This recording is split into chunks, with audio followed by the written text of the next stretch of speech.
A werewolf shifter romance written by Katherine Stewart. Prologue. The first bell at Oakhaven High, it didn't just ring, it clawed its way into my head.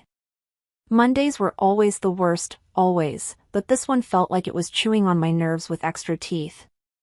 And then I hunched down in my history class seat, the plastic cool and slick under my sweating palms. Around me, kids were just kids, you know? They were laughing, shoving backpacks, complaining about Mr. Henderson's obsession with ancient wars. For me, though, every sound, every movement, was like a tiny spark threatening to light the bomb I carried inside. That's why my main goal, every single day, was just to make it through without, well, unraveling. Deep down, she knew the truth, or rather, I knew the truth. I wasn't just anxious, I was scared of what I was becoming. Mr. Henderson, bless his history-loving heart, started talking about Sparta. But all I could hear was this weird buzzing, like a fly trapped inside my skull. My hands felt too big, my skin too tight. Not only that, but the lights overhead seemed to pulse, a sick, yellow throb. Maybe it was fate that I always got stuck under the flickering ones. So, I started lining up my pens on the desk, 1, 2, 3, perfectly straight, perfectly even. It was a dumb little thing, I know. Still, sometimes, making one small thing orderly helped keep the big, messy chaos inside me from spilling out. Because of that, I focused on the pens, hard. My internal flaw, if you want to call it that, was this giant, howling fear of myself, and it made me want to just disappear into the walls. Then, Mr. Henderson dropped the bomb, a pop quiz. My stomach clenched, hard. No, not today. Please. The buzzing in my head got louder, like a nest of angry hornets. And then my hands started to shake, the pen clattering against the desk, a tiny, awful sound. I squeezed my eyes shut for a second. Normal, Ethan, be normal. Whatever that is. What followed was a desperate attempt to look like any other kid. Even so, my insides felt like they were trying to turn themselves inside out. A girl nearby, Jenny Parker, leaned over. Hey, Ethan, she whispered, her breath smelling like bubble gum, too sweet, too close. Got an extra eraser? Her voice, so normal, so close, hit me like a physical shove. I flinched, hard, nearly sending my perfect pen soldiers flying. Words? Nope. None. My throat was a desert, a wasteland. The hornets in my head went totally, utterly nuts. Before she could move or say anything else, Sam, my best friend, tossed an eraser onto Jenny's desk from 2 seats over. Here, Jen, Sam said, her voice easy, like a Sunday morning. Ethan's probably deep in thought about, Spartan agricultural policy. Needs all his erasers for that deep stuff. Sam always knew. She didn't know what exactly, not the full, terrifying truth, but she knew me. And then the bell, that beautiful, horrible bell, finally screamed. I was up and out of there like the chair was on fire, needing to escape before the walls started breathing. Truth be told, I didn't know what scared me more, the quiz, or Jenny's bubblegum breath. The hallway was worse, so much worse. 1,000 voices, 1,000 smells, floor wax, old gym socks, that weird perfume Tiffany Weber always wore way too much of, they all slammed into me. It was like trying to walk through a hurricane made of noise and people, a storm of sound, a storm of scents, a storm of jostling bodies. My backpack felt like it weighed a ton, not because of the books, oh no, but because of the secret I was carrying. I just wanted to get to my locker, get my math book, and find a quiet corner to just, not fall apart. My goal was simple, locker, math book, survival. My emotional state? Imagine a very small, very scared mouse trying to cross a freeway, during rush hour. That was me. This was my normal, and it was, without a doubt, setting me up for a very bad day. And then, bam! Someone, a faceless jock probably, slammed into me from behind. My books, my carefully collected normalcy, they went flying. My body moved on instinct, I twisted, trying to catch them, but I was already off balance. For a split second, just one, the world tilted, and that awful, familiar feeling of unraveling washed over me, cold and sharp. The lights overhead didn't just pulse, they bled at the edges. The noise of the hallway warped, voices stretching into strange, monstrous growls.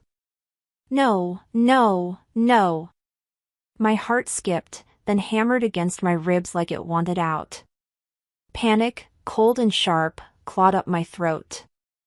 I squeezed my eyes shut, bracing for the worst, for the static in my head to explode into full-blown chaos. What's worse, I could almost feel the change starting. Moments later, a voice, soft and calm like quiet water, cut through the noise. Whoa, you okay? I cracked an eye open. A girl was kneeling beside me, already gathering my scattered history notes. She had dark hair, a kind of wavy, messy curtain around her face, and when she looked up, her eyes, they were just calm. Brown, steady, and with no trace of the usual Oakhaven High judgment. Before either could speak, she held out my textbook. That was a nasty bump. As our fingers brushed when I took the book, something happened. It wasn't a big zap, not like static electricity, it was quieter. Deeper. The roaring static in my head didn't vanish, no, but it hushed. The bleeding lights pulled back, sharpened. The monstrous edge to the hallway noise smoothed out. It was like someone had hit a giant pause button on my internal meltdown. My breath caught. My goal of survival suddenly shifted to what just happened. Because of that, all I could do was stare. This was new. This was impossible. Why her? What was it about her? This was the first big question mark, the first open loop. She smiled a little, a tiny, questioning curve of her lips. You look like you've seen a ghost. Yeah, maybe I had. The ghost of my own sanity, making a surprise comeback. I managed, my voice a rusty croak. Thanks. I scrambled to grab the rest of my stuff, my movements jerky, my mind reeling. Who was she? And how did she do that? Without another word, I practically bolted, leaving her kneeling there, probably thinking I was the biggest freak in Oakhaven. Which, to be fair, I probably was. The encounter left me shaken, not just from the near unraveling, but from her. From the quiet. Later that day, in English, guess who walked in late and took the only empty seat, right next to me? Yep. Luna Prescott. That was her name, I learned from the teacher's pointed comment. My heart did a weird little flip-flop that had nothing to do with chaotic energy and everything to do with those calm, brown eyes. So, of course, Mrs. Davison chose that exact moment to announce a surprise pop quiz on Beowulf. My stomach plummeted. Seriously? The universe had a twisted, truly awful sense of humor. It delighted in my pain, it thrived on my fear, it partied with my panic. The familiar panic started to rise, that awful prickly feeling under my skin, the hum starting up again behind my ears. My hand, reaching for a pen, began its telltale tremor. I was trying to write my name, but it looked like a spider had dipped its legs in ink and had a seizure on my paper. My goal was just to write one legible word.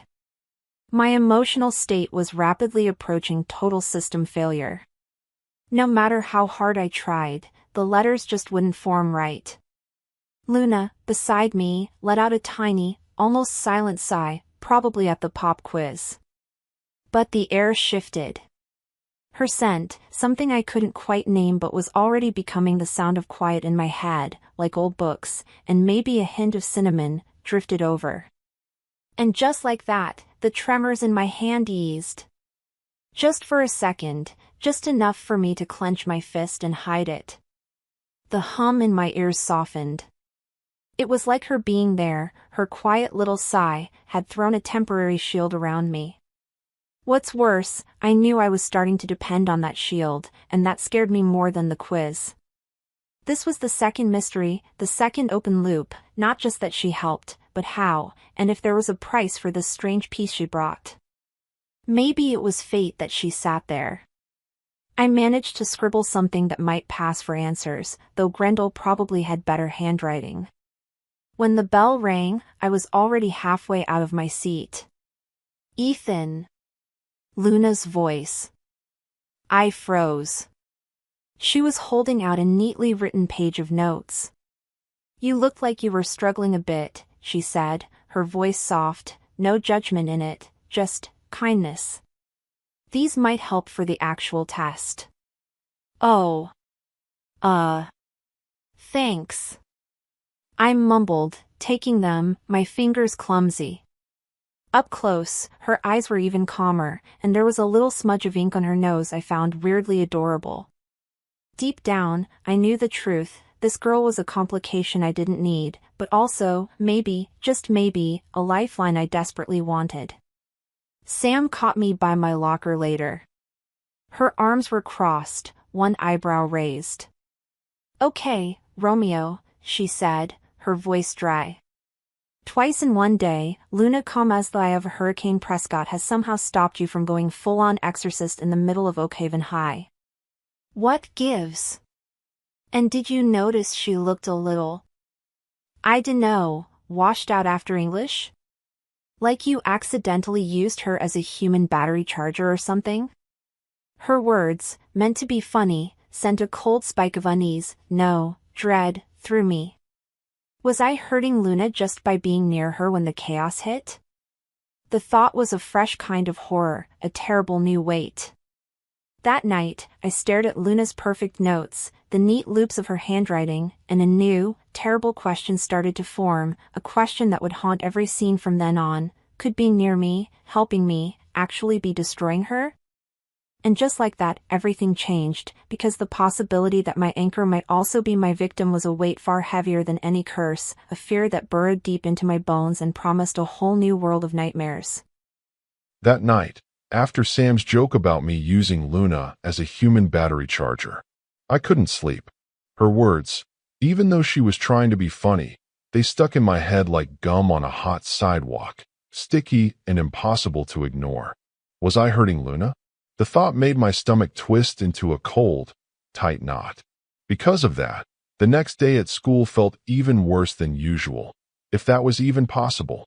Every time I saw Luna in the hallway or in class, and man, she seemed to be everywhere now, or maybe I was just noticing her more. My chest would ache with this weird mix of something warm and something like pure, icy dread. My goal was still survival, sure. But then it got a new, terrible layer. Don't let Luna get caught in my crossfire.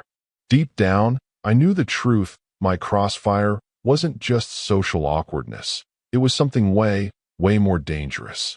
After school, I ended up in the Oakhaven High library. It was usually one of my safer spots, quiet, dusty, and full of forgotten books that didn't judge you if you suddenly felt like your skin was trying to crawl right off your bones. My motivation was simple: find anything about what was happening to me. Maybe some old local Oakhaven legend, some forgotten piece of history that could explain why I felt like a walking time bomb. A bomb with a faulty timer, a bomb with an unknown payload, a bomb that just wanted to be defused. I was tucked away in a forgotten corner, a stack of musty town histories beside me, when it happened.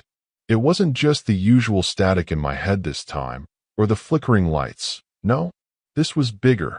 The air around me grew heavy, like before a monster thunderstorm. And then the words on the page in front of me started to move. They weren't just blurry. They were twisting, stretching, like screaming faces trying to escape the paper. My breath hitched. Oh no, not here, not now. My heart hammered, a wild bird trapped in my ribs. The edges of my vision began to fray, like old cloth tearing. This is it, I thought, pure terror gripping me. I'm unraveling for real this time. I could feel it, a terrible unmaking starting from the inside out. I was so scared. I couldn't even move. Before I could scream, before I could totally lose it, a shadow fell over my table. Ethan, are you okay? Luna. Her voice, so calm, so steady. In that moment, as if pulled by an invisible string, her presence did something impossible. The twisting words on the page, they snapped back into place. The tearing feeling inside me, it didn't just stop, it actually receded. It was like a giant wave of wrongness had been about to crash over me, and she just held it back. With her voice, with her nearness. I stared at her, my mouth hanging open, my whole body shaking. She was frowning a little, her brow crinkled with concern. You're really pale, she said softly. And the lights, they were flickering like crazy around you just now. She didn't know what scared her more, my appearance or the lights, but I knew. I knew. This was the real deal. This was the inciting incident of my life, going from secretly horrible to openly, terrifyingly weird. My life had just changed, irrevocably, and she was somehow at the center of it. What followed was me just staring at her, like a complete idiot. My immediate goal was to say something, anything, but my brain felt like scrambled eggs. I stammered. Eloquent, I know. She didn't push, just watched me with those steady, brown eyes. Because of that, a new, desperate thought slammed into me. I had to understand this. Not just for me, but for her too. Especially if Sam was right about me draining her. That's why this moment was so huge. It wasn't just a weird episode anymore. It was proof. Proof that Luna was different, special, and maybe, just maybe, my only hope. This new reality was terrifying because it meant I wasn't alone in this anymore, but it also meant she was in danger just by being near me. What a trade-off, huh? Later that afternoon, I found Sam by her locker, stuffing books into her bag with her usual I'm too cool for this school attitude. I had to tell her. I just had to, because the secret of what happened in the library, the sheer power of Luna's effect, it was too big, too terrifying to hold inside by myself anymore. My heart was still doing weird jumping jacks in my chest, a frantic, unsteady rhythm.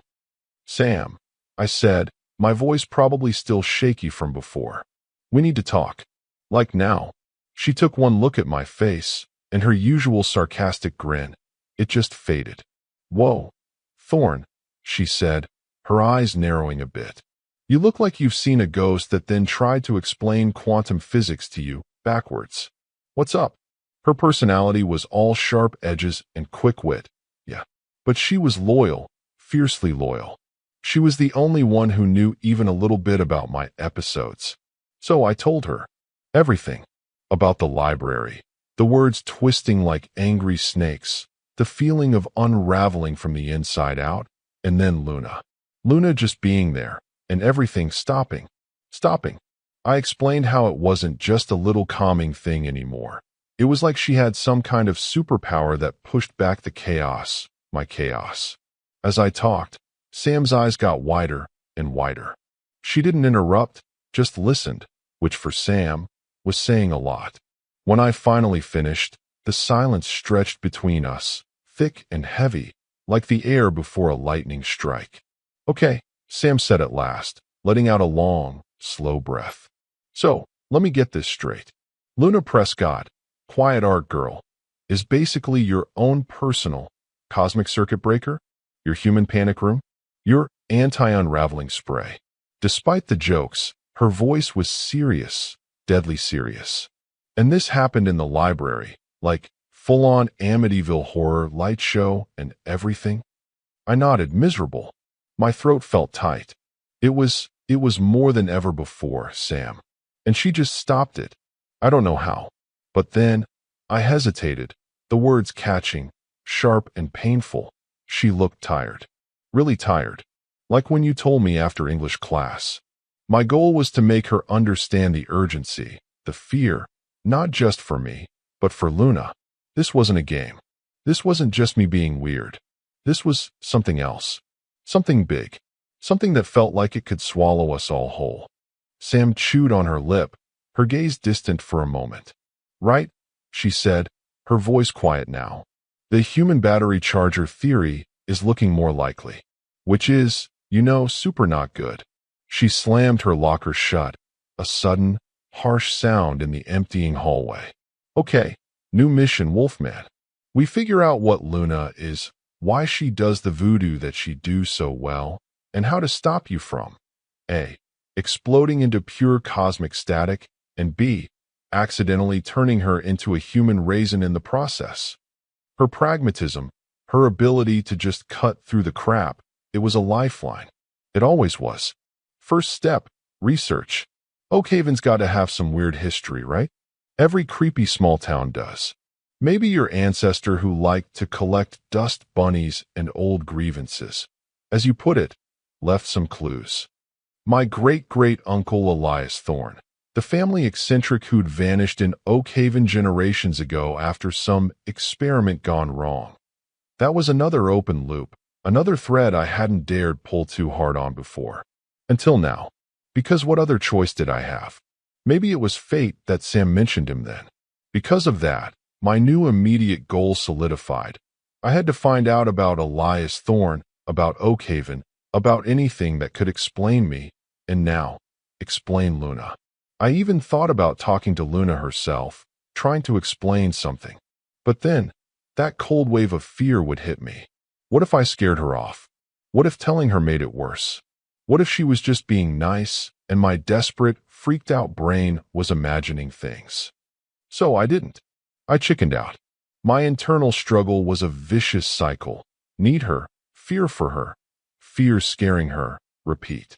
This decision, or lack of one, to not talk to Luna yet, was me still trying to protect her by keeping her in the dark, which, deep down, I knew was probably a stupid idea. The next few days were a blur of sneaking into the library's local history section with Sam, our hushed whispers probably making us look super suspicious to Mrs. Davison, the librarian with eyes like a hawk and ears like a hawk with really good hearing. We were looking for anything on Elias Thorne, or weird energy spots, or local legends about people who, accidentally stopped other people from turning into sentient black holes. The usual high school research topics, right? Sam, truth be told, was a research ninja. She could sniff out an obscure reference like a bloodhound tracking a stake. I, on the other hand, mostly just jumped at every creaking floorboard and tried not to have a meltdown over the Dewey Decimal System, which, by the way, is totally designed to induce panic. Because it makes no sense. It was during one of these sessions, tucked away in the dusty, forgotten archives in the library basement, a place that smelled like old paper and dead dreams, that we had our first unsettling encounter. Ms. Albright, the new super intense physics teacher with eyes that seemed to see right through your skull and out the other side, just appeared. 1 minute it was just me and Sam and the smell of decaying history. The next, she was standing there, silent as a ghost. My heart leaped into my throat. Thump, thump, thump. Interesting reading material, Mr. Thorne. Ms. Jones, she said, her voice smooth and cool, like a polished river stone. She didn't ask what we were looking for. It wasn't a question. It was a statement. Oakhaven has a uniquely energetic history, full of fluctuations. Her eyes, sharp, intelligent, knowing, flickered to me, just for a second, but it felt like an eternity. An eternity under a microscope. Some energies are best left undisturbed, don't you think? Before either of us could stammer out a reply, because, honestly, what do you say to that? She gave a small, almost unreadable smile and was gone, as silently as she'd arrived. Sam and I just looked at each other, our faces probably pale. Okay, Sam breathed, her voice barely a whisper. Add creepy psychic teacher who materializes out of thin air and speaks in riddles to the Oakhaven bingo card. Did you see her eyes? Like a hawk. A hawk that knows your browser history and your deepest, darkest fears. This was not just a school project anymore. This was a signal, a warning. Our little investigation had tripped some kind of wire. A big one. To make things worse, later that same day, I felt it coming on again. A big one. The edges of the world were starting to go fuzzy. The static was back with a vengeance, louder, angrier. We were near the old, boarded-up Cartwright Mill on the edge of town, a place Sam's research had flagged as a local spook spot because of old stories about, well, spooky stuff. And then, as if summoned by the universe's twisted sense of comedic timing, Luna walked by, sketching in a notepad, her brow furrowed in concentration as she focused on the decaying mill. Maybe it was the thin place, amplifying things, maybe it was my own terror, but the unraveling was fast, brutal. I stumbled, a choked sound tearing from my throat. Grrrk, like a dying animal. Luna looked up, her eyes widening. Without thinking, without a word, she rushed over, her hand reaching out, maybe to steady me. Her touch, that scent, instant calm. Like a switch flipping, the world snapped back into focus. The relief was so intense. It made me dizzy. It made me want to cry. It made me want to hold on to her and never let go. But then, my blood ran cold. Across the overgrown mill yard, half hidden by a rusted piece of machinery, I saw her. Ms. Albright. Agent Valerius, as I'd later learned to call her true, terrifying self. She wasn't looking at the mill. She was looking right at us. At me. At Luna. And her expression, it wasn't surprise. It was calculation. A chilling, analytical focus. In that moment, I knew. We weren't just stumbling around in the dark anymore. We were being watched. And they knew about Luna. Or at least, they knew she did something to me. My world tilted again, but this time, it wasn't the chaos. It was the dawning, terrifying certainty that we were in way over our heads, and the game had just changed, locking us into a conflict we didn't understand, against an enemy we couldn't see. This was the point of no return. The ordinary world, however nightmarish it had been, was gone for good, replaced by something far more complex and far more dangerous. The old mill, where Ms. Albright, or whatever her real, creepy name was, had watched us. That place gave me the serious, bone-deep creeps. From there, the weight of her stare, cold and sharp and way too knowing, felt like it was still boring into my back. It was a new kind of fear, you know, different from the unraveling. This was outside, an unknown enemy who knew something, which meant Sam's research ninja skills were our only shot now. My motivation wasn't just about saving myself anymore. It was about understanding what Luna was to me and what this monstrous thing inside me, was to her. Especially if Ms. Albright was interested in us both. Deep down, I knew the truth. Our quiet lives, or what pitifully passed for them, were completely, totally over. So, the Oakhaven Public Library's dusty local history section, it became our new hangout, our new battleground. Sam, bless her, dove into ancient town council minutes and faded, yellowed newspapers like they were the latest gossip mags, full of scandal and intrigue. Okay, she'd mutter, flipping a brittle page with surprising care. Elias Thorne, your great-great weirdo uncle, apparently tried to patent a self-buttering toast rack in 1928. Genius. Also, possibly a major fire hazard. Her attempts at humor, they were like little life rafts in a sea of pure, gut-twisting anxiety. I mostly just scanned for anything that screamed cosmic horror or reasons your insides try to become your outsides in a really messy way. It was slow, frustrating. My goal was to find a single clue, a breadcrumb, anything. My emotional state was a total seesaw. 1 minute, a flicker of hope when we found a weird footnote. The next, a plunge into despair when it turned out to be about unusually large zucchini from the county fair of 32. Seriously, zucchini. Luna was there too, quiet, but different now. More focused somehow. She wasn't just sketching random, pretty patterns in her notebook anymore. She was looking for them, seeing them in the old maps of Oakhaven, in the faded photographs of the Cartwright Mill and Blackwood Ridge. Sometimes, when I'd have a small flicker, a tiny tremor of the chaos inside, I'd see her go still, her eyes losing focus for a second. And then the tremor would just fade. Just like that. It was like she was a tuning fork, and I was a badly played violin, and somehow, her silent hum just corrected me. But then, a little later, I'd see her rub her temples, a faint line of pain etched between her eyebrows. That was the part that twisted my gut into knots. Because of that, the guilt was a constant companion, a heavy, suffocating cloak I couldn't take off. This new reality meant every moment of her help, every moment of that strange, blessed quiet she brought me, might be a moment she was hurting, and I didn't know how to stop it, or if I even could. It was strange, this new awareness.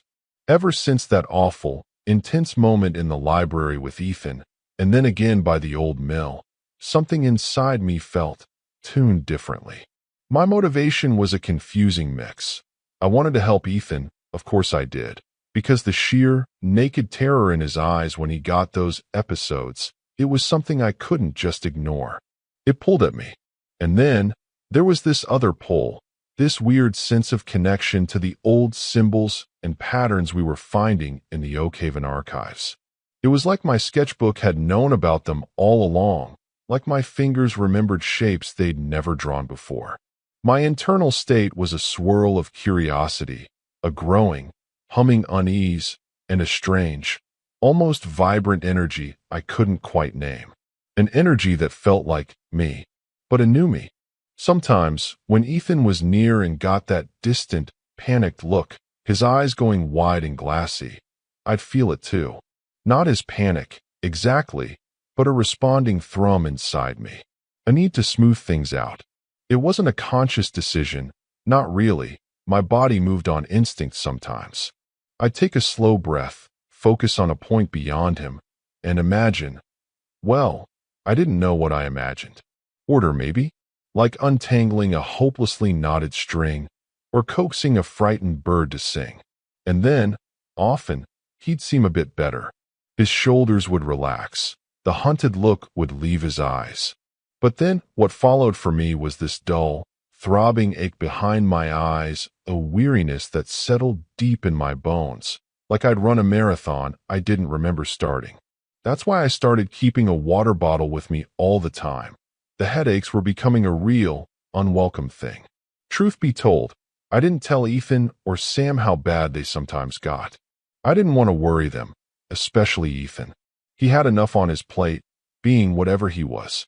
He carried so much darkness. He fought so hard. He deserved some peace. One afternoon, Sam was off chasing a lead about some old land deeds, something about ley lines and unusual property disappearances, her words, delivered with a dramatic flair. So it was just me and Ethan in a quiet, sun-dappled corner of the Historical Society. He was staring at a faded, hand-drawn map of Blackwood Ridge, his knuckles white where he gripped the edge of the heavy oak table. I could feel it then, the air around him starting to get that crackly, wrong feeling, like the moments before lightning strikes. Before I could move, before I could even think to reach out, a voice spoke from behind us, smooth and cool and sharp as winter ice. Fascinating, isn't it? The way energy lines are said to converge in these older parts of the county. It was Ms. Albright, the physics teacher. She was standing there, as silent as a shadow, holding a slim, leather-bound book, her eyes, those unervingly intelligent eyes, fixed on me with an intensity that made my skin prickle and crawl. Her sudden appearance was a shock, a jolt like touching a live wire, a shiver down my spine, a sudden, fierce need to protect something I couldn't even name. "Luna, dear," she continued, her voice a low purr that didn't sound friendly at all, not one bit.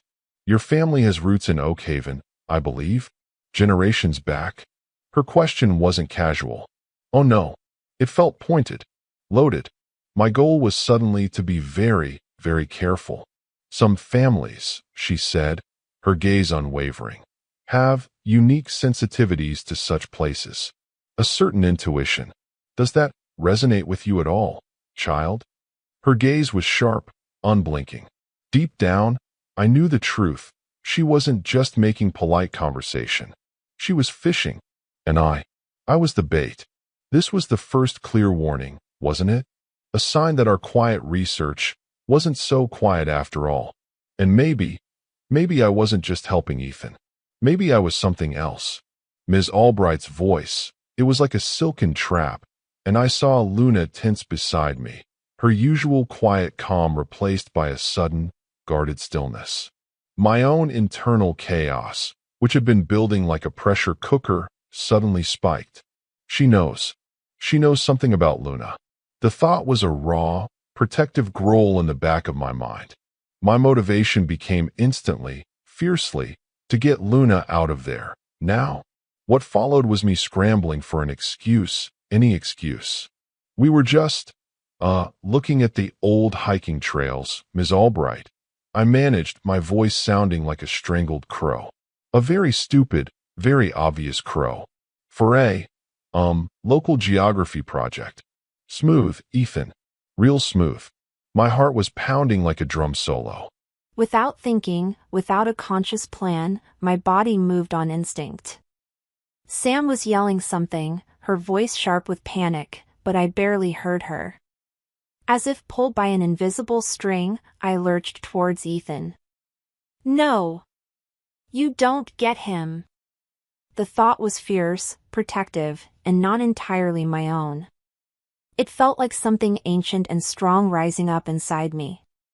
My hands went out, not to touch him, not yet, but to push back. To weave.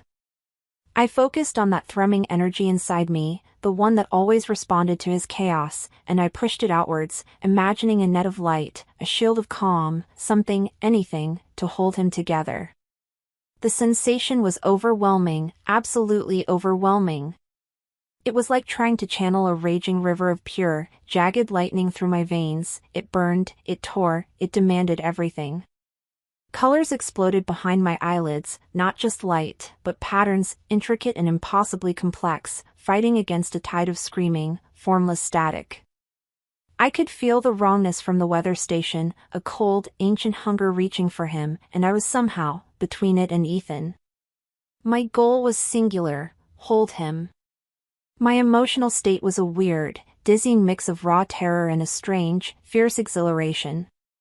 This was what I did. This was what I was. But the cost, oh, God, the cost! A searing, blinding pain ripped through my head, making me cry out, a thin, ragged sound. My knees buckled. It felt like every ounce of my own energy, my own life force, was being siphoned out, leaving me hollow, burning, and freezing all at the same time. This was the resonance burn, raw and vicious and utterly terrifying. Yet, through the agony, I felt a shift. Ethan's blurring outline, it solidified. The chaotic energy around him, it faltered. It receded. Then, just as I thought I couldn't hold on another second, just as the darkness threatened to swallow me whole, the pressure eased. I collapsed against a rough-barked tree, gasping, my vision swimming, my whole body trembling like a leaf. Ethan was still standing, though he was swaying, his face pale as death and slick with sweat. He looked, mostly human again. Mostly. Luna! Sam was beside me instantly, her face a mask of fear. Are you okay? What happened? You just sort of lit up. I couldn't answer, just managed a weak shake of my head.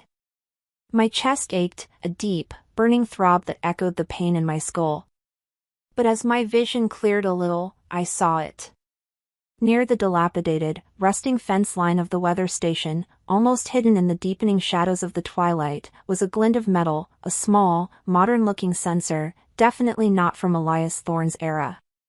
And beside it, a fresh footprint in the soft, damp earth.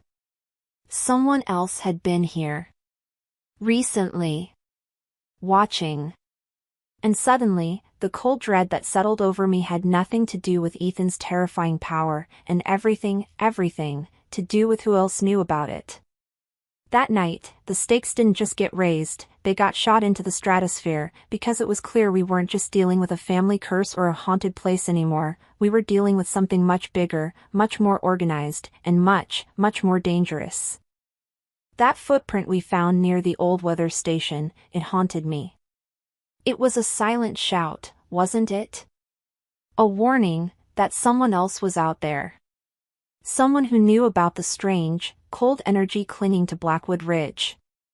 And then there was Ms. Albright, or whatever her real, chilling name was. Her words at the Historical Society, those cool, knowing eyes, they made my skin crawl. Because of that, the next few days at Oakhaven High felt like walking on a tightrope made of spider silk, thin and shaky, and way too high up. My goal was to act normal, to keep sketching in my notepad, to not let the growing, coiling dread show on my face. But inside?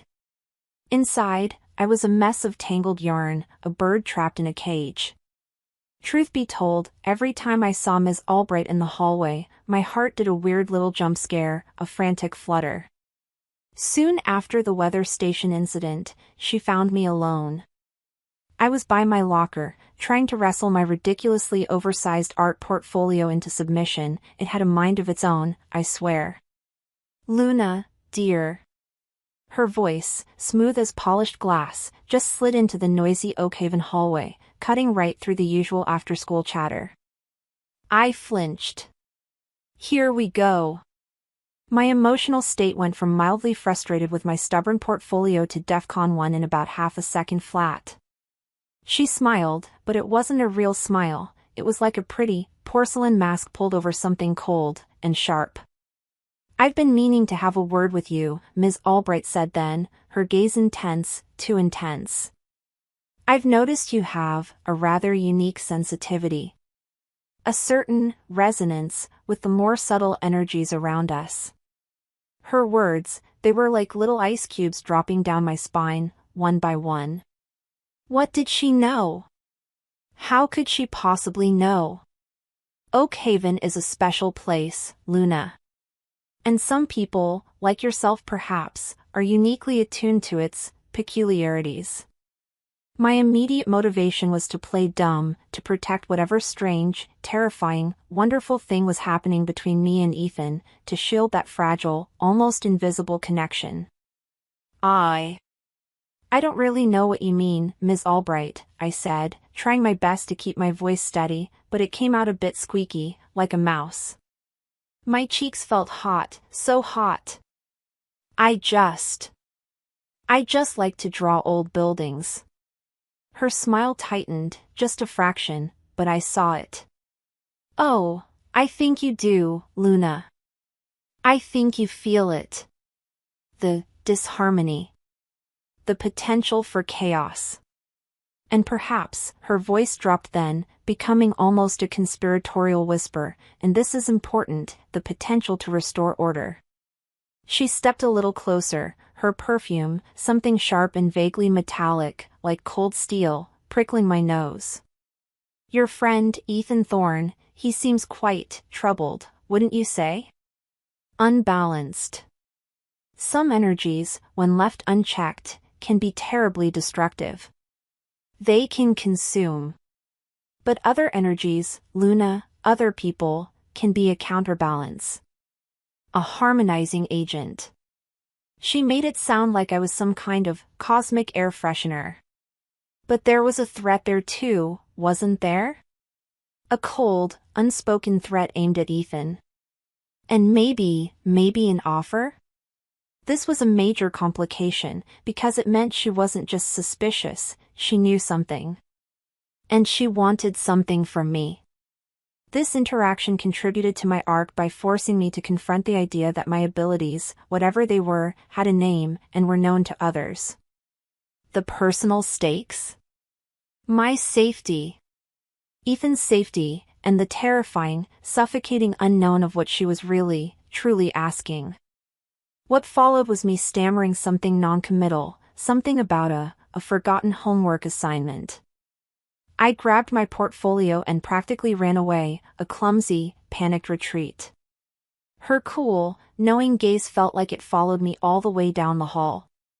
The encounter left me shaken to my core, because her words, they felt like a carefully laid trap, and I wasn't sure if I'd managed to avoid stepping right into it.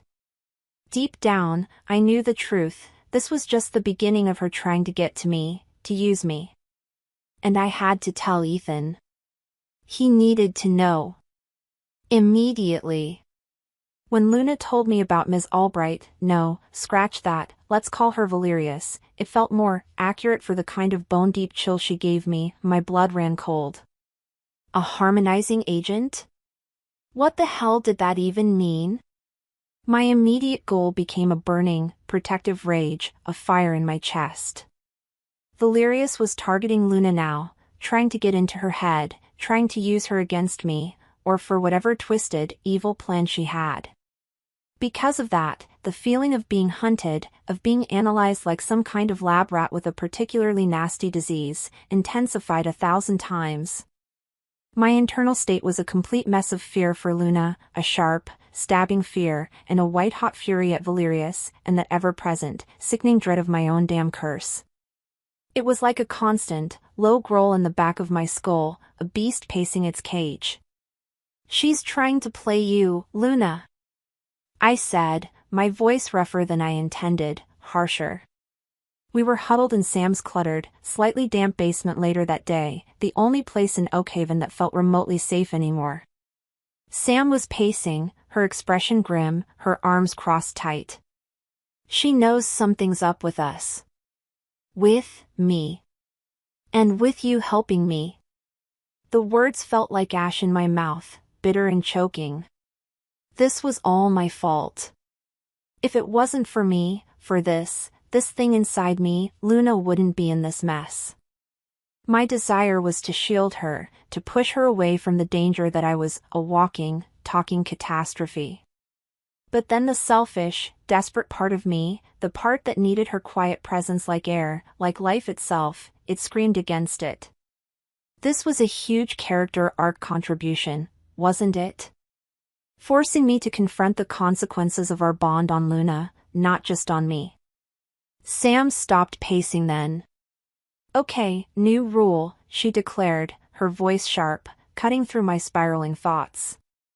"No more solo encounters with Professor Creepshow. We stick together, all three of us. And we need a plan, guys, because clearly, blending in is no longer an option. Not even a remote one." Her pragmatism was a small comfort, a tiny island in a sea of panic. But the stakes, they were a personal, terrifying weight on my chest, Luna's safety. My sanity. Maybe even our lives. What a mess, what an absolute, terrifying mess. The Oakhaven High homecoming dance, it was supposed to be a distraction. Sam had somehow, miraculously, convinced us to go. "Come on, guys," she'd wheedled, "a little dose of forced teenage normalcy might do us good. Plus, I really want to see if Marcus Thorne, no relation, thank God, actually tries to wear that ridiculous sequin jacket he was bragging about." For a few hours, my goal was just to pretend. To pretend I was a normal guy, at a normal dance, with a girl who made my stomach do backflips just by smiling. Luna, she looked, wow. Just, wow. She wore a simple dark blue dress that shimmered when she moved, like captured moonlight, and her hair was up in a soft, complicated way that made her neck look incredibly delicate, vulnerable. My internal state was a chaotic mix of gut-wrenching anxiety about losing control in a crowd of sweaty teenagers, and a dizzying, hopeful warmth whenever I was near her, whenever she looked at me. We even danced. Awkwardly. Me, mostly stepping on her feet with my two big shoes. Her, laughing softly, that sound like wind chimes on a summer breeze. And for a little while, a precious, stolen little while, the static in my head actually quieted. The air around her felt clean. Safe. hopeful.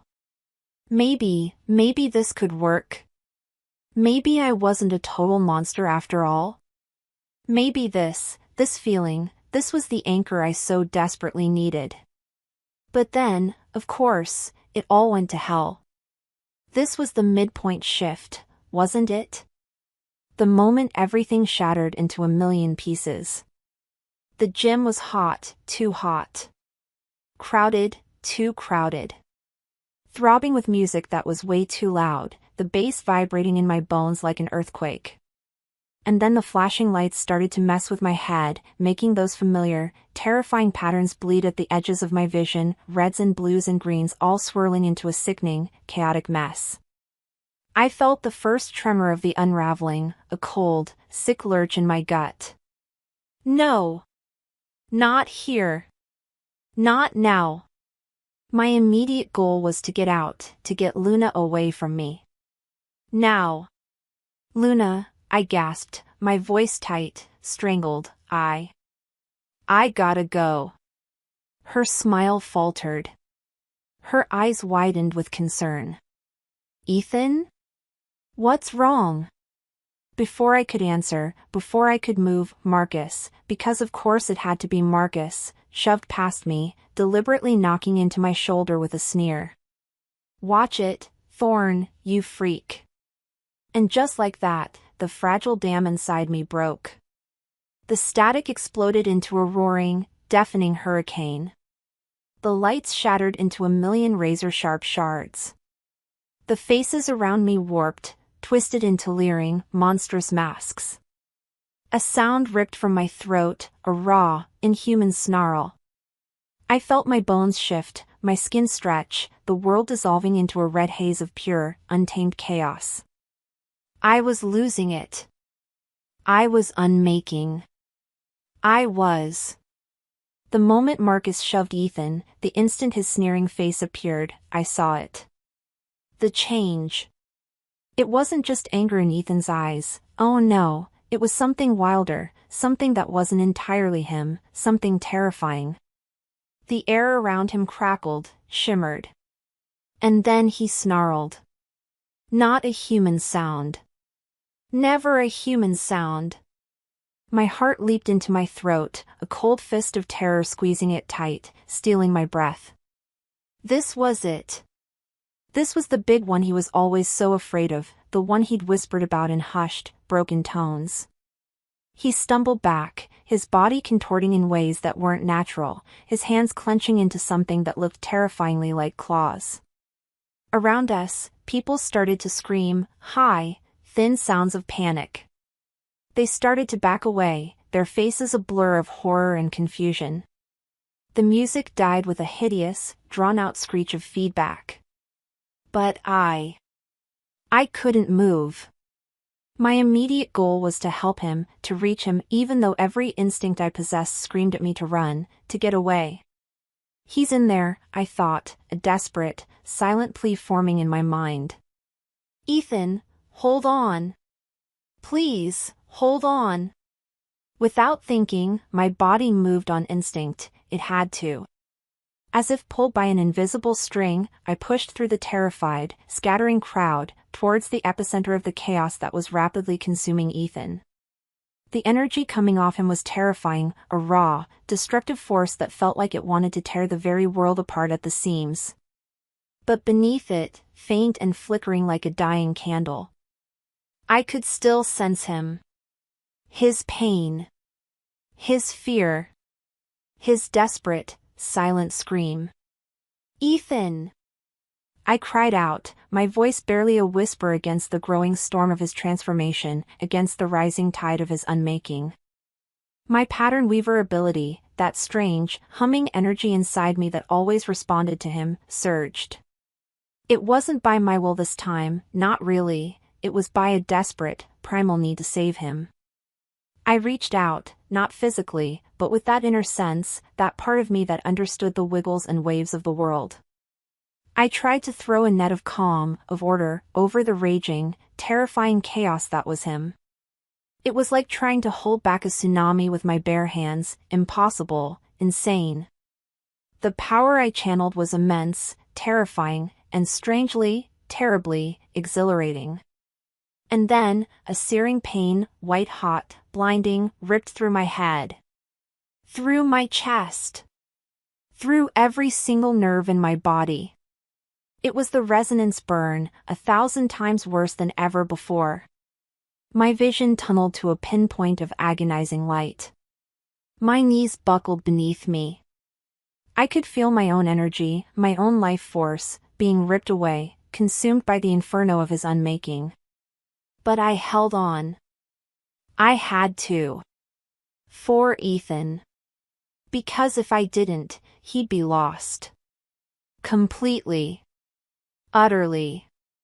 This was my choice, my sacrifice, and I made it without a moment's hesitation. Pain. Chaos. A red, roaring nothingness. I was gone, lost in the storm, the entropy wolf was free, and it was hungry. But then, a light. Faint. Soothing. A scent, cinnamon and old books. Luna. Through the red haze, I saw her, or felt her, maybe. Her face pale, etched with an agony that mirrored my own, but her eyes were fixed on me, on the monster I'd become, burning with a fierce, desperate light. And I felt it, her presence, her essence, like cool water on a raging, out-of-control fire. It wasn't stopping the chaos, not completely, but it was containing it. Giving me a focal point. A handhold in the raging storm of myself. And then, just as quickly, her light flickered, dimmed. She cried out, a small, broken sound that tore through me, and crumpled to the floor. Lifeless. The sight of her falling, of her pain, my fault, all my fault. It was like a bucket of ice water dumped directly on my burning soul. The red haze receded just enough for me to see the ring of horrified faces, the flashing emergency lights of the school ambulance that someone must have called, and then them. Ms. Albright, no, Agent Valerius, stood at the edge of the chaos, flanked by two figures in dark, severe suits that screamed bad news. They moved with a chilling, clinical precision, their faces impassive, like they were observing a particularly interesting science experiment. Valerius held something that looked like a high-tech cow prod, long and silver, and humming with a nasty blue energy. Subject Thorn, Valerius's voice cut through the stunned, terrified silence, cold and devoid of any human emotion. The entropic decay is accelerating. A classic manifestation of an uncontrolled entropy wolf. She gestured towards Luna, who was being frantically tended to by a sobbing, terrified Sam. And Subject Prescott, a potent pattern weaver, but clearly overwhelmed. Such a shame. Such a waste. Entropy wolf? Pattern weaver? The words meant nothing, and everything. They were labeling us. Pinning us down like butterflies in a glass display case. This was it. The midpoint. The moment the universe decided my life wasn't just a personal hell, but a classified supernatural disaster, complete with its own horrifying terminology. My reaction was a fresh, sickening wave of despair. My immediate goal was to get to Luna, but my limbs felt like lead, heavy and useless. They were going to take us. I knew it. Containment protocols are now authorized, Valerius said calmly, her voice like a scalpel. The two figures in suits moved towards me. But Sam was a whirlwind of pure, unadulterated fury. Get away from them, you freaks, she shrieked, and with a surprisingly accurate aim, she launched the half-empty bowl of pink homecoming punch directly at Valerius's perfectly composed face. The sudden, sticky, sugary chaos was just enough, a split second of distraction. I surged to my feet, my body still thrumming with that awful, wrong energy. I scooped up a barely conscious Luna, she felt so light, so fragile in my arms. I grabbed Sam's arm. And we ran. Out the emergency exit, into the blessedly dark, cool night, away from the screams, the lights, the judgment. We were fugitives. Named. Known. And Luna. Luna was limp in my arms, her breathing shallow, too shallow. The personal stakes had just become life, death, and the very real, very terrifying possibility of my soul, and hers, being archived by a bunch of cold-hearted psychopaths in sensible shoes. We found refuge in Sam's cluttered, slightly damp basement, our new, pathetic castle. Luna was shivering, her face a ghostly white against Sam's mom's old, faded quilt. I laid her gently on an old sofa, my hands shaking so badly I could barely function. Sam, after a brief, tearful, and utterly unconvincing call to her mom with a wildly improbable story about a rogue batch of cafeteria chili causing mass hysteria and temporary hallucinations, was now pacing like a caged tiger, small, furious, and terrified. "Entropy wolf," I whispered, the words tasting like poison on my tongue, like ash in my throat.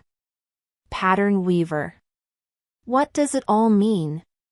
My internal state was a gaping, black maw of guilt and self-loathing. I had done this to Luna. Me. My curse. This was my fault, this was my burden, this was my unforgivable sin. She was hurt because of me, she was hunted because of me, she was everything good, and I was everything wrong. Luna stirred then, her eyelids fluttering open. Her eyes, usually so clear and calm, were clouded with pain. "Ethan." Her voice was a thread, so faint I almost didn't hear it. "I'm here," I said, my own voice raw, broken. "I'm so sorry, Luna. So sorry." The words felt tiny, useless. She tried to smile, a weak, heartbreaking attempt that just about shattered what was left of my resolve. "Not your fault," she whispered, her eyes drifting closed again.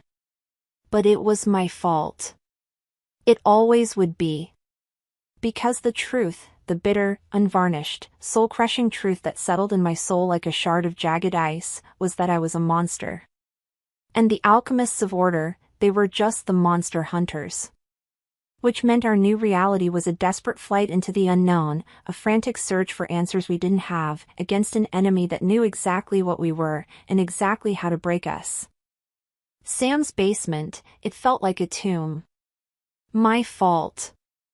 Luna lay on that lumpy old sofa, a pale ghost, her breath so shallow it scared me just to watch her. My fault! That name Valerius had given me, Entropy Wolf, it echoed in the damp, cold air, a brand seared onto my soul. It meant I wasn't just messed up. I was a mistake. A walking, talking unraveling. And then my most urgent motivation, a raw, jagged thing tearing right through my guilt, was to fix this, to stop being a danger to her, to everyone. "The source event," I finally said, my voice hoarse, like I'd swallowed broken glass. "Uncle Elias, whatever he did up at that old weather station on Blackwood Ridge, it has to be the key, Sam." Sam, who'd been staring at a dusty cobweb like it held all the answers to the universe, finally looked at me then. Her eyes were wide, scared, but underneath, I saw that stubborn, fierce loyalty I knew I didn't deserve. My goal was simple, desperate, find a way, any way. I looked at Luna, so still, so fragile. This has to stop.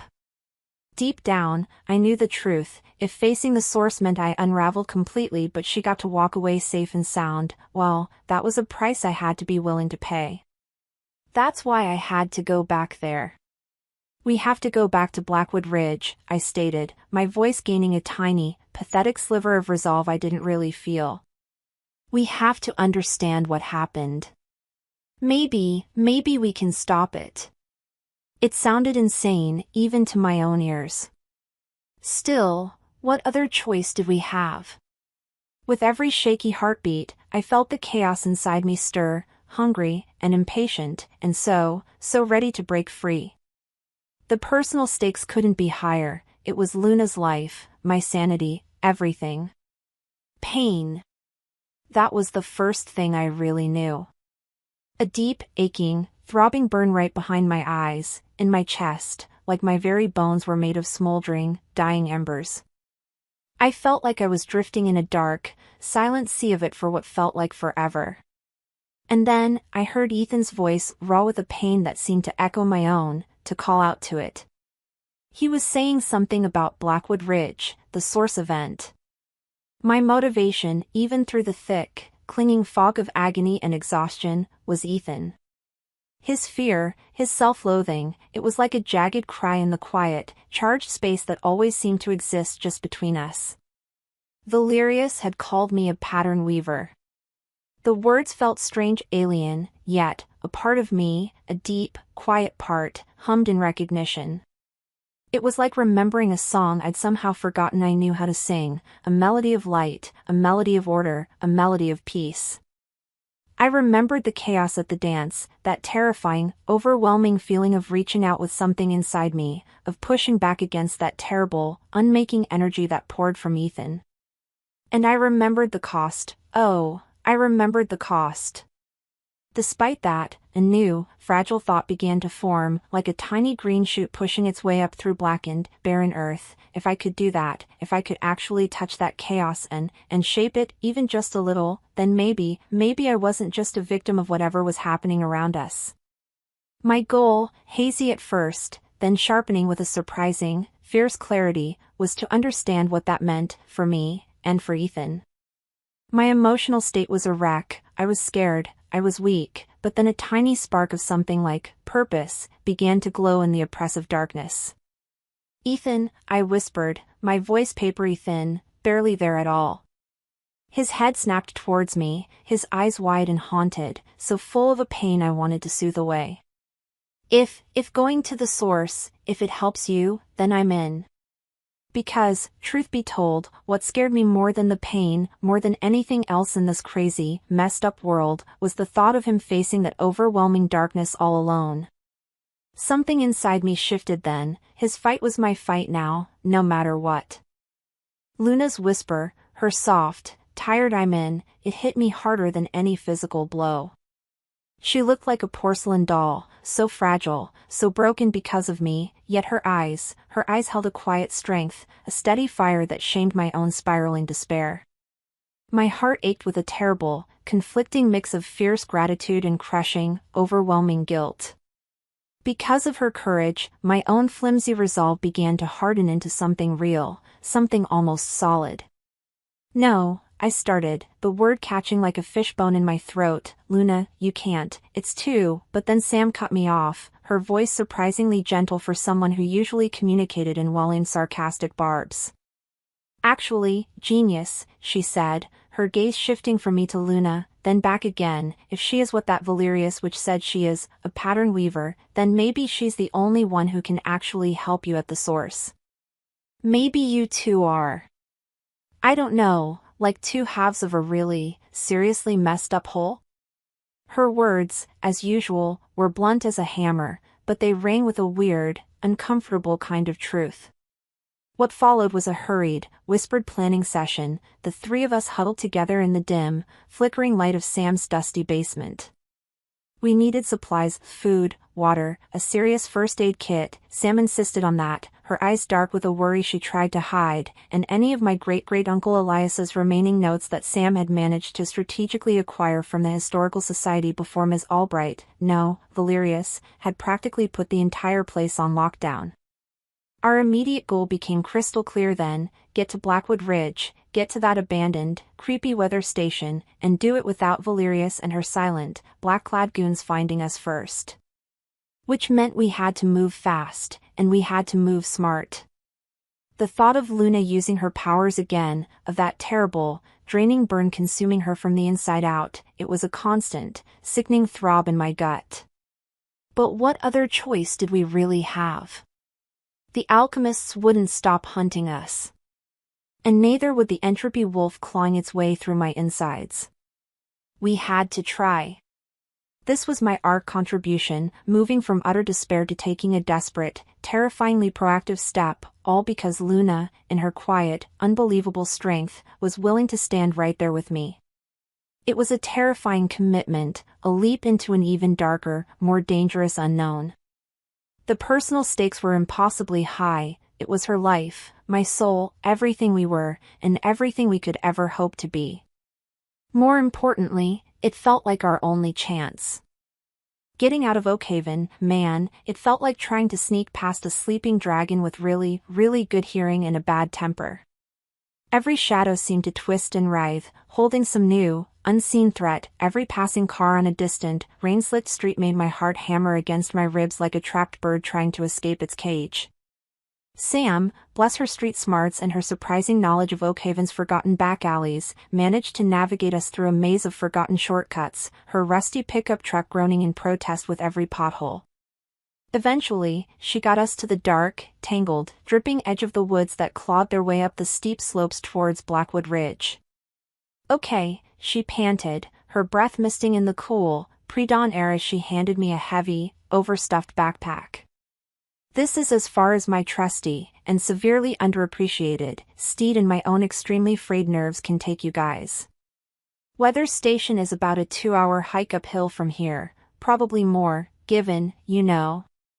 She gestured vaguely at me. Try not to, actually unravel into a pile of cosmic dust before you even get there, okay? Her attempt at a joke fell utterly flat. The air was too tense, too charged with unspoken fear and the oppressive weight of what we were about to do. Luna, walking beside me now, was pale in the pre-dawn gloom, but her jaw was set with a quiet, stubborn determination that I found both terrifying and incredibly brave. That look on her face, that small, fierce fire in her eyes, it somehow fueled my own dwindling courage.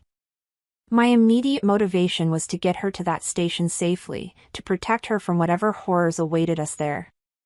More importantly, I had to force myself to believe, really believe, that this insane, last-ditch plan could actually work. Because if it didn't, well, I didn't want to think about that.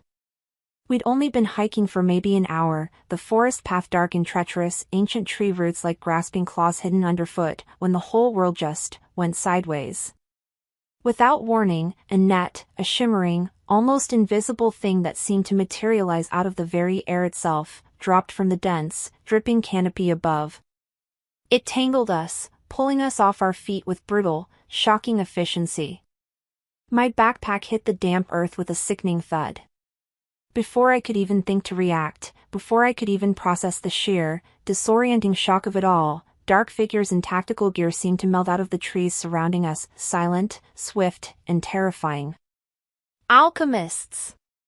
They moved with a silent, terrifying efficiency that screamed highly trained professional bad guys. Subject Thorn. Subject Prescott, a familiar, chilling voice said, practically dripping with smug, reptilian satisfaction. Valerius. She stepped into a sliver of weak moonlight that managed to cut through the dense trees, a thin, cruel smile playing on her lips. Did you really think, she purred, her voice like poison ivy, it would be this easy?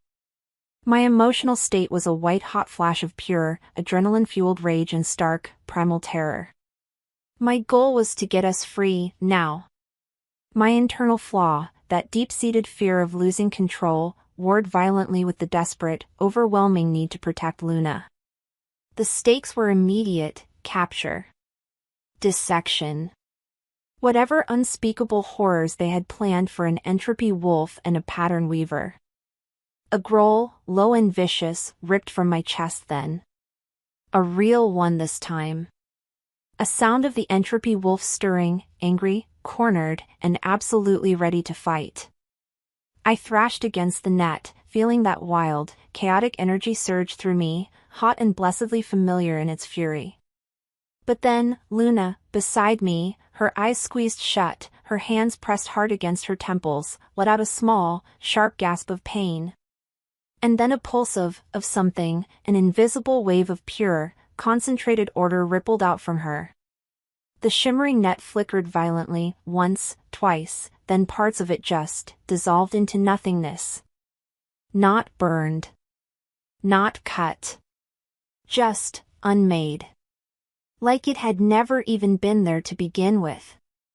The alchemist agents stumbled back, their professional composure momentarily shattered by sheer, unadulterated confusion. "Now, Ethan! Go!" Sam shrieked from somewhere behind them. She'd somehow, miraculously, managed to avoid the initial net, the sneaky little badger. What followed was pure, unadulterated chaos. I lunged, not fully transformed, no, but fueled by that wild, untamed energy, a desperate, clawing, snarling thing. There were shouts, the sharp, acrid tang of ozone from the alchemist's strange, humming weapons firing, and Sam creating an absolute masterclass of a diversion by lobbing rocks and a stream of surprisingly creative, and frankly, quite colorful, insults with equal, deadly accuracy. In the blur of it all, I saw Luna on her knees, her face tight and pale with pain. The resonance burn, it was happening again. Despite that, she was still focusing, her small hands outstretched, the air around the remaining alchemist agents shimmering, their movements becoming sluggish, confused, as if they were moving through thick, invisible water. Which meant she was buying us precious seconds, at a terrible, visible cost to herself. Eventually, somehow, in a flurry of desperation and sheer, dumb luck, we broke free. We scrambled into the dense, dark undergrowth, leaving confused shouts and the lingering, unnerving smell of burnt energy far, far behind us.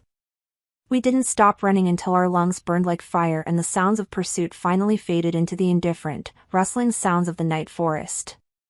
Luna collapsed against the rough bark of an ancient, moss-covered oak, shivering uncontrollably, her breath coming in ragged, painful gasps. The victory, if you could even call it that, felt hollow, bitter, because the sight of her pain, her sacrifice for me, it was a fresh, bleeding wound right in the center of my soul. The run from those alchemists, it was a nightmare blur of stumbling feet, tearing branches that clawed at my face, and the ragged, desperate sound of our own panicked breaths echoing in the suffocating darkness. My head pounded with every jarring step, a vicious, relentless drumbeat against my skull, the echo of that awful, draining energy making my very bones ache with a deep, chilling weariness. But we'd made it. For now, at least. My immediate goal was just to breathe, to try and find my center again after that terrifying, instinctive burst of whatever it was I did to their horrible, shimmering net. My emotional state was a shaky, fragile mix of leftover terror, a strange new awareness of the power that thrummed just beneath my skin like a captive, frantic bird, and a deep, consuming worry for Ethan. He looked like he was holding himself together by a single, frayed thread, his eyes wild and haunted. Soon after we finally dared to stop, collapsing in a hidden, mossy hollow beneath an overhang of rock, Sam, ever the practical one even when she looked ready to throw up herself, checked her phone. No signal, of course, she grumbled, shoving it back into her pocket with a sigh that sounded older than her years. Okay, according to this ancient, water-stained paper map that might actually be a guide to pirate treasure for all I know, the old weather station should be just over that next ridge. Her voice was trying for normal, for reassuring, but the tremor in it gave her away completely. She was just as scared as we were. As we began to climb again, the path steepening, the air changed. It grew colder, yes, much colder, but also, heavier. A strange, almost silent hum, a vibration more than an actual sound, resonated up through the soles of my worn sneakers, through the very ground itself, into my bones. It wasn't like the chaotic, tearing energy that poured off Ethan when he was losing control, no, this was older. Denser. Slower. Like the mountain itself was holding its breath, or maybe, like it was dreaming a very old, very troubled, very sad dream. My pattern weaver senses, if that's truly what they were, tingled with an almost painful intensity, a strange, unsettling mix of profound dread and an almost magnetic, irresistible pull. I could feel the wrongness of this place, the ancient terror in the world that Elias Thorne had supposedly made all those years ago. It felt like a giant, invisible wound in the very fabric of reality, still weeping a faint, dangerous, almost mournful energy. This was the source. My skin prickled with 1,000 tiny, invisible needles. This was it. My personal stakes felt impossibly, terrifyingly high. Could I really do anything here? Could I truly help Ethan without completely destroying myself in the process? Was I strong enough? Was anyone strong enough for this? We reached the clearing at the top of the ridge just as the last vestiges of a dying twilight bled from the bruised, indigo sky. The abandoned weather station was a stark, skeletal silhouette against the darkening heavens, a rusted, leaning tower that looked like a forgotten sentinel, crumbling concrete buildings half swallowed by encroaching, hungry vines, an air of utter, profound desolation that whispered of forgotten disasters and warnings tragically unheeded. And the energy, oh, the energy here was suffocating. It pressed in on me from all sides, making my head spin with a dizzying vertigo, making the old, phantom scar from the resonance burn ache with a fresh, sharp, insistent intensity that stole my breath. I saw Ethan stumble beside me, his hands flying to his head, a low, tortured groan escaping him. He was struggling, hard, the raw, untamed chaos of this place was amplifying his own, threatening to overwhelm him completely, to pull him under. Before either of us could speak, before any plan could be formed or any word uttered, I knew. My role here, whatever it was going to be, was more than just being his accidental anchor, his human chill pill. This place, this terrible, beautiful, wounded place, it resonated with something deep inside me, something that understood its broken patterns, its discordant, mournful song. And then, as if the whole world narrowed to a single, terrifying point of crystalline clarity, I saw it in my mind's eye, a way. A fragile, desperate, incredibly dangerous way to use my pattern weaving, not just to shield Ethan this time, no, but to try and soothe the source itself. To try and weave the frayed, bleeding edges of this ancient, weeping tear back together, even just a little. The sheer, unimaginable scale of it, the raw, untamed power it would take, it was terrifying. It would demand everything I had. Maybe more than I had. Deep down, I knew the truth, a truth that settled in my bones with the chilling weight of ages. This was the point of no return. For both of us. For all of us. My world tilted on its axis then, because in that moment, I made my choice. I would try. No matter how hard it was, no matter the cost, I would try.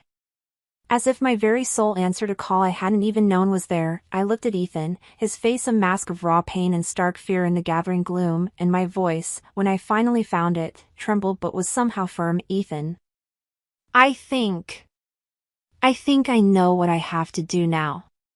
And just like that, everything changed again, because my quiet words hung in the charged, vibrating air like a vow, a solemn promise, sealing our fates together on the very threshold of the cataclysmic, terrifying unknown, while the brooding, ancient silence of Blackwood Ridge held its breath all around us, waiting. My heart hammered against my ribs, a wild, frantic drum, beating time with the strange, oppressive hum of the source. Ethan stood beside me, his face a pale mask of fear and grim determination in the eerie, pulsing light that leaked from the crumbling weather station. He looked at me then, his eyes dark with a million unspoken worries, yet he nodded. This was it, our desperate plan.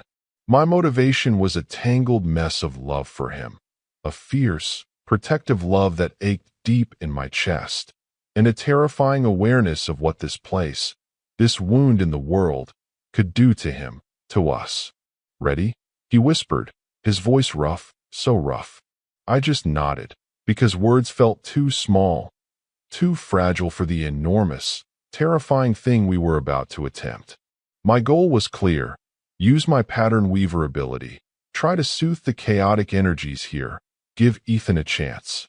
My emotional state was a tightrope walk between a sliver of desperate hope and absolute, bone-chilling terror.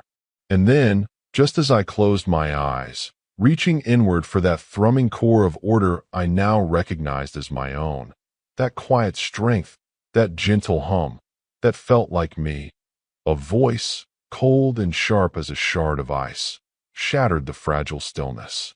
A valiant, if touchingly naive, effort, subjects. Valerius, She stepped out from the deepest shadows of the ruined building, flanked by two of her silent, black-clad alchemist agents. Their faces were blank, their eyes empty. They moved with a chilling precision that made my blood run cold. It was the precision of a hunter, the precision of a machine, the precision of something utterly without mercy. Our plan, it had backfired before it even truly began. Because of that, a wave of pure, sickening dread washed over me.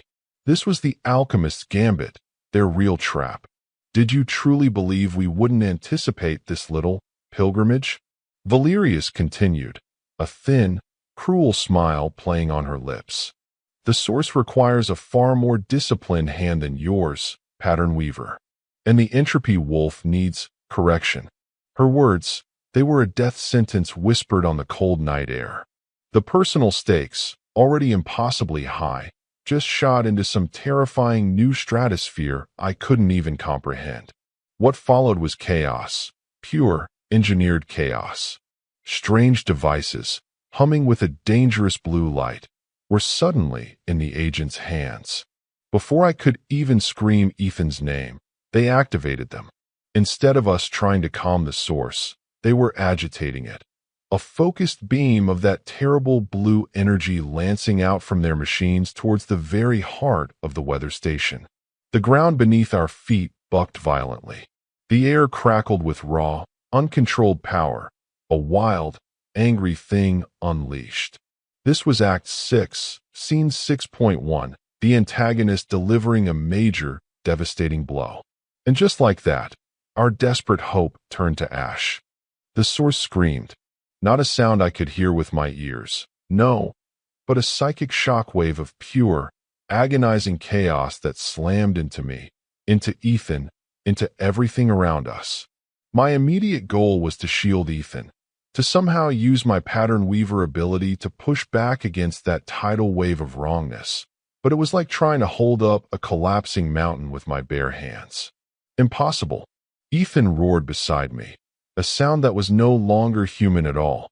It was the raw, untamed howl of the entropy wolf, his body already starting to shimmer and distort as the chaotic energies of the source, amplified 1,000-fold by the alchemist's terrible machines, overwhelmed him completely. My emotional state was pure, unadulterated terror, for him, for myself, for Sam, who was somewhere behind us, hopefully safe. Oh God, please let her be safe. Ethan, I cried, desperately reaching for that inner core of order, pushing it out with every ounce of my will, every fiber of my being. The resonance burn hit me instantly, a blinding, searing agony that ripped through my head, my chest, my very soul. It felt like I was being torn apart from the inside out, like my own patterns were unraveling into nothingness. Still I pushed. I had to. For him. Because he was losing himself, his human form dissolving into a terrifying vortex of shadow and light and raw, destructive power. And then, through the blinding, consuming pain, I saw Sam. Brave, stupid, wonderful Sam. She was running towards the alchemist agents. A heavy wrench she must have grabbed from somewhere held high above her head like a warrior's axe. Get away from them, you monsters, she shrieked, her voice cracking with fury and fear. But one of the agents just turned, a flicker of annoyance on his blank, emotionless face, and raised his humming device. A blue arc of energy leaped out, a whip crack of terrible light. Sam just crumpled. She hit the ground and didn't move. No, Sam. The sight of her falling, so still, so broken, it shattered something deep inside me. My focus, it wavered. The pain from the resonance burn became unbearable, a roaring inferno. My vision tunneled, blackness closing in. The last thing I saw before the darkness swallowed me whole was Ethan, fully engulfed in the raging, screaming storm of the entropy wolf, and Valerius watching it all with a cold, clinical, utterly detached satisfaction. What's worse, I knew I had failed. I had failed Ethan. I had failed Sam. The loss of Sam, or at least the sight of her falling, so lifeless, was a devastating, soul-crushing blow. This was the moment of losing an ally, of hope dwindling into nothing. My character arc was plummeting to its lowest, most painful point. This scene contributed by showing the catastrophic cost of my powers when pushed too far, and the seeming, terrible victory of the antagonists. Drifting. I was drifting in a cold, silent darkness. Pain. It was a distant, fading throb now, my body too weak, too empty, to even register it fully anymore. My motivation was a faint, flickering ember, a tiny, fragile spark in the vast nothingness. Ethan. I had to get back to Ethan. But how? I felt disconnected. Useless. As if the very threads that made me had been stretched too thin, almost to the point of breaking. My emotional state was a hollow ache, of vast, echoing despair. Moments later, or maybe it was an eternity later, time had no meaning in this cold, empty place. I became vaguely aware of sounds. Valerius's voice, sharp and precise, cutting through the oppressive, heavy hum of the source. Final stages of neutralization protocol, she was saying. The anomaly is almost contained. Anomaly? Ethan? No matter how hard I tried, I couldn't move. I couldn't speak. I couldn't even open my eyes.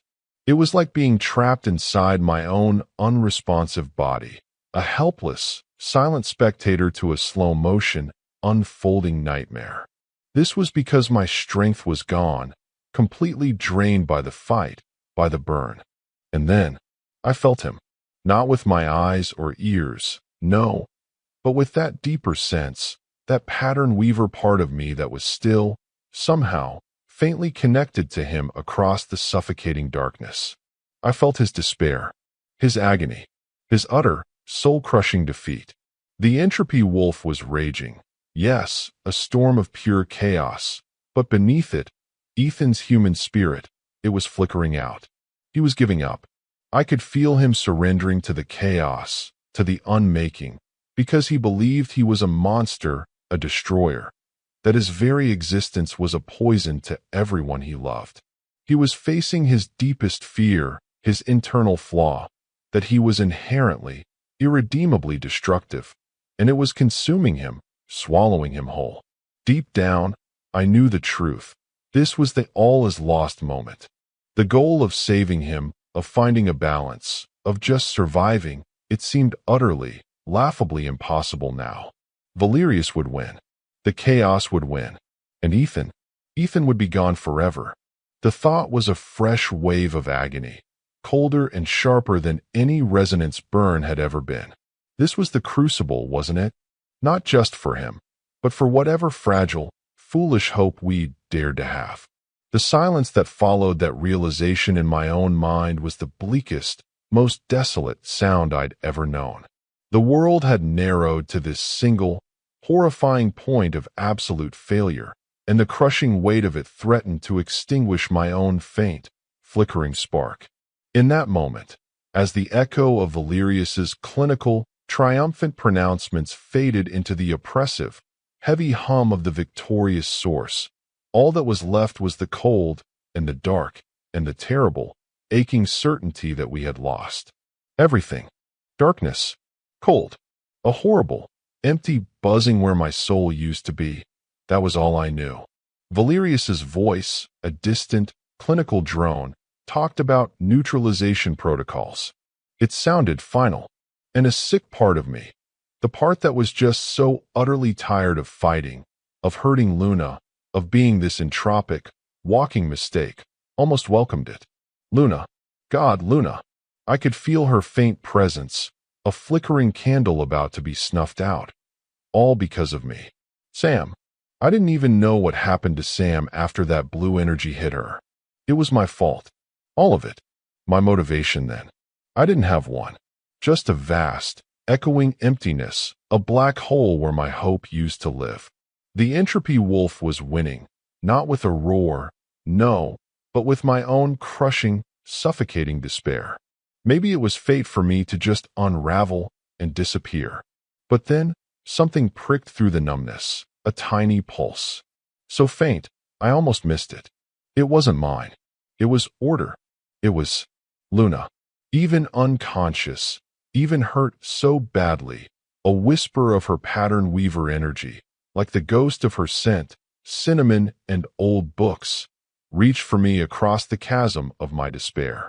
It wasn't a command, it was just a presence, a reminder, and then a memory, sharp and sudden. Luna, at that disastrous homecoming dance, her eyes blazing with a fierce, desperate light as she tried. She fought to hold me together. She hadn't given up on me then, even when I was a monster. My internal state shifted then, from resignation to a tiny, furious spark. She fought for me. She believed there was something worth saving in this mess I called a soul. Could I just let that be for nothing? No, I couldn't. My goal, suddenly, fiercely, became to honor that sacrifice, to fight back, not because I deserved it, no, but because she did. Which meant I couldn't just lie here and let Valerius turn me into cosmic dust. Deep down, I knew the truth. Giving up now wasn't just failing myself, it was failing Luna. It was spitting on her sacrifice. And that I wouldn't do. Not while I still had a single breath left in my body. Before the alchemist agents could take another step towards me, a different kind of energy, colder and sharper and more focused than my usual chaos, began to coalesce around me. It was rage. Pure, focused rage. And this time it felt like mine. What followed was me lurching to my feet, a real, honest-to-God growl tearing from my throat. Not just the sound of the entropy wolf this time, no, but of Ethan Thorne, royally, completely, and utterly pissed off. The alchemist agents, those blank-faced creeps, actually hesitated, their cold eyes showing a flicker of surprise. Good. You will not touch her, I snarled, my voice a raw, ragged rasp, my eyes fixed on Valerius. You will not erase what she fought for. My new motivation was brutally simple. Make them pay, protect what little was left. My emotional state was a weird, dizzying mix of icy rage and a desperate, burning love for Luna. I didn't have a plan, not really. Just this raw, consuming need to act. To fight. I saw Sam then. Bless her stubborn, amazing heart, stirring on the ground where she'd fallen, groaning. She wasn't out of it yet. That was something. That was a spark. And then I looked at the alchemist's humming machines, still aimed at the core of the source event, still pulsing with that awful, unnatural blue light. Valerius wanted to correct the source. To neutralize me. Fine. Maybe the source did need a correction. But not hers. Mine. A crazy, desperate idea sparked in my head, born of sheer desperation and the lingering, warming echo of Luna's order. I couldn't control my entropy, not really. I knew that. But maybe, just maybe, I could aim it. Instead of just unraveling into a messy, chaotic pile, what if I could direct that unmaking force? What if I could feed it back into the unstable source event itself, like a controlled demolition, rather than letting Valerius clinically siphon it or snuff me out? It was insane. It would probably kill me. But then, it was better than letting them win.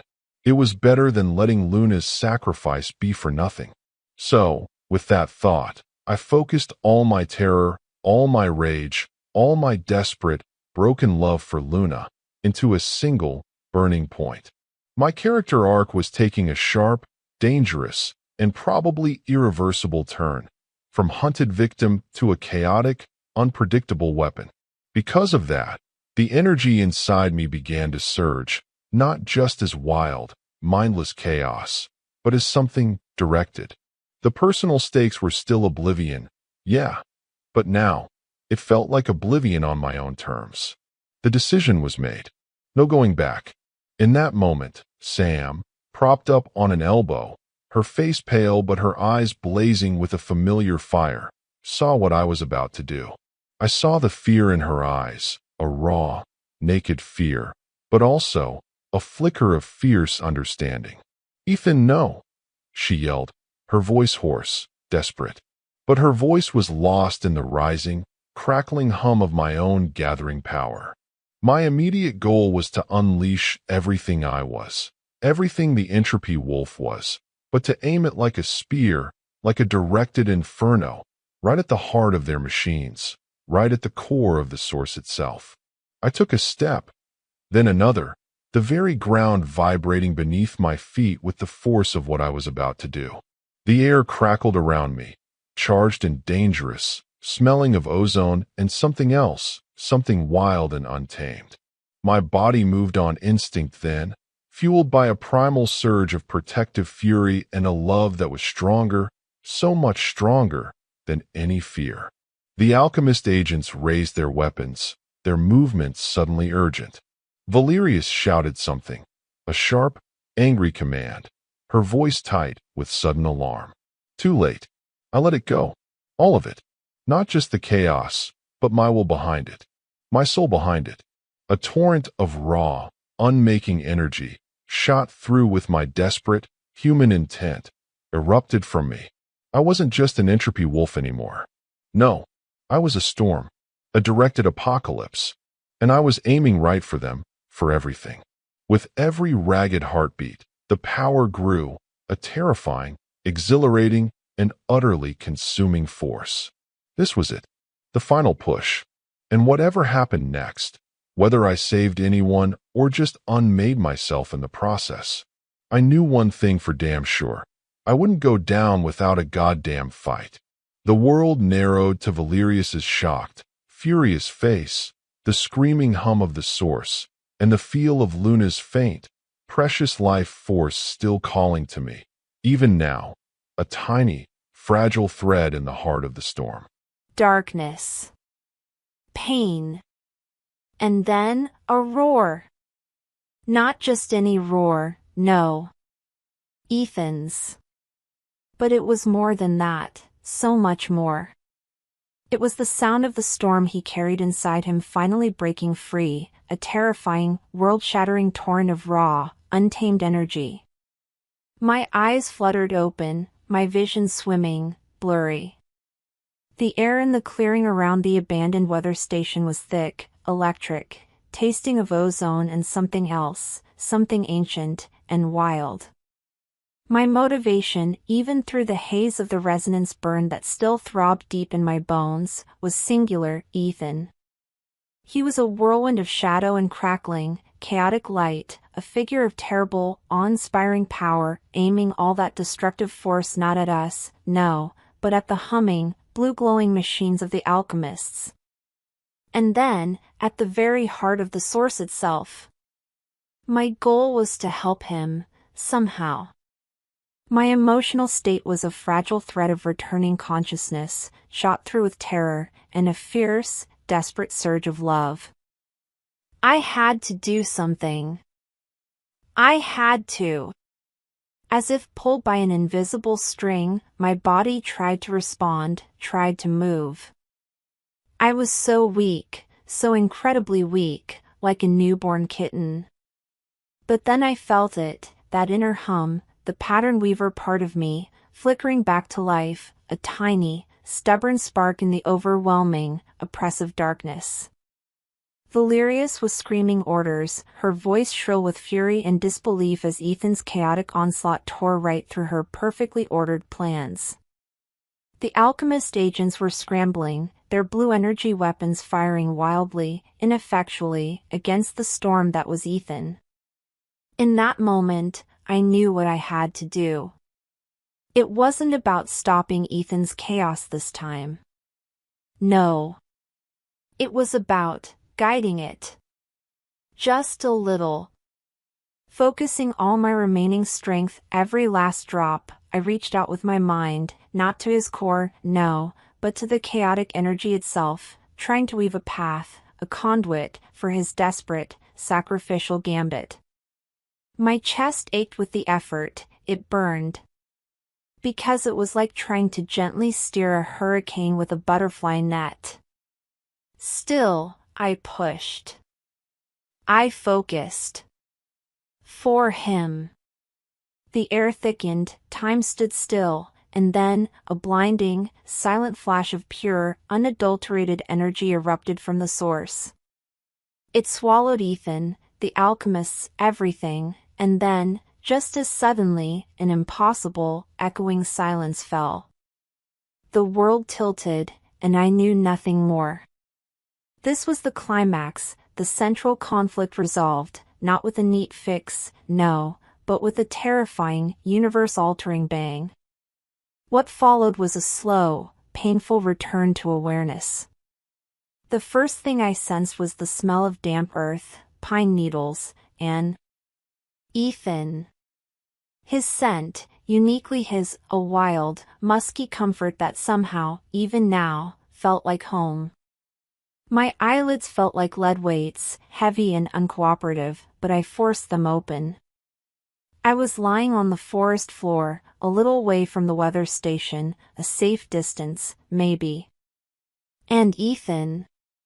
Ethan was kneeling beside me, his face streaked with dirt and something that looked like ash, his eyes, those beautiful, haunted eyes, wide with a mixture of utter exhaustion and raw, terrified relief.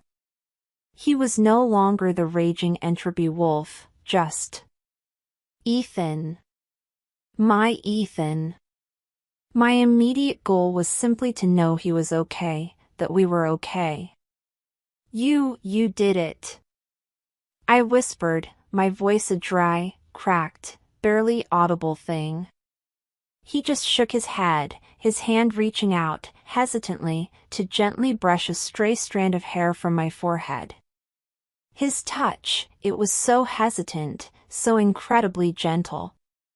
No, Luna, he rasped, his own voice raw. We did it.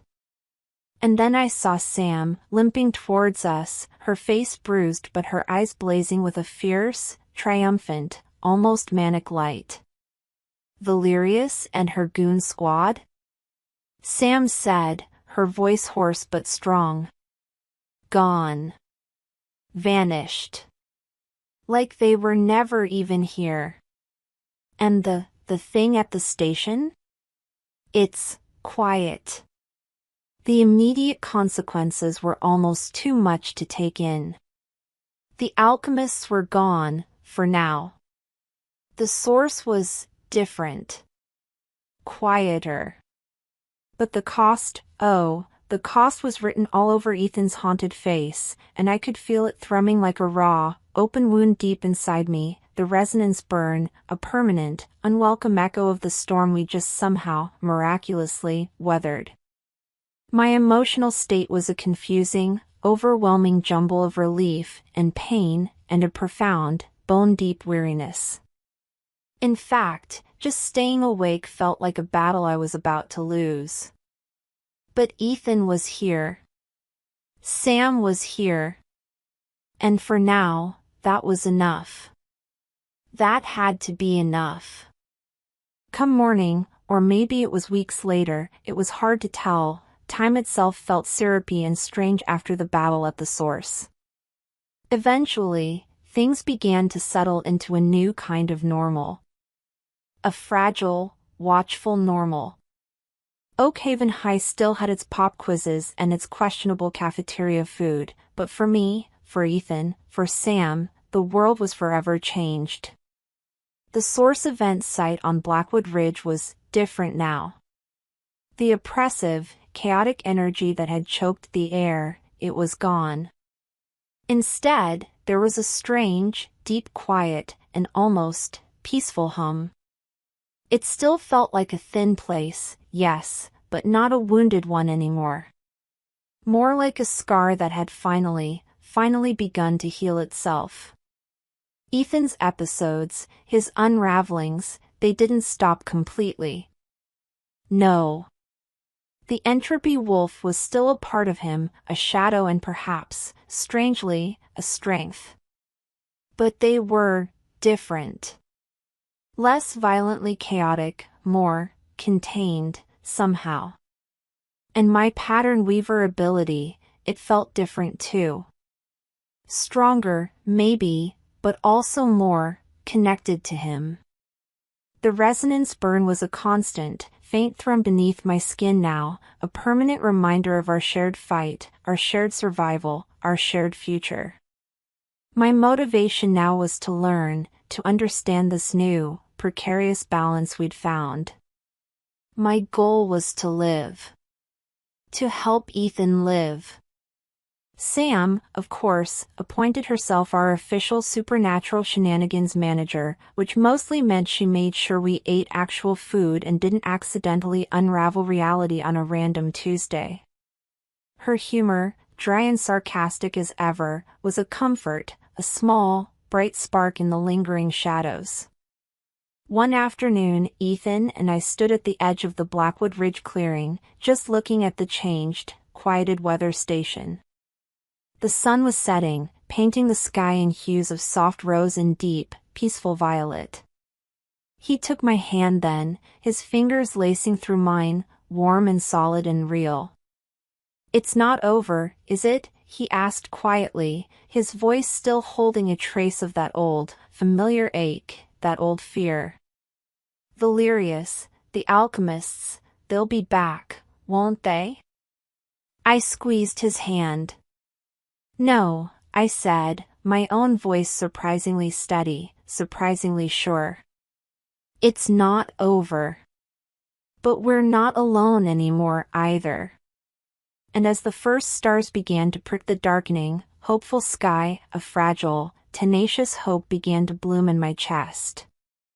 Because deep down, I knew the truth, a truth Valerius could never understand. Love, in its fiercest, most sacrificial form, could anchor a soul against chaos, not by erasing it, no, but by giving it a reason to fight, a reason to hold on, a reason to be human. And as long as we had that, we had a chance. Our journey into this strange, new, and often terrifying world was just beginning, and no matter how hard it got, no matter what came next, we would face it together.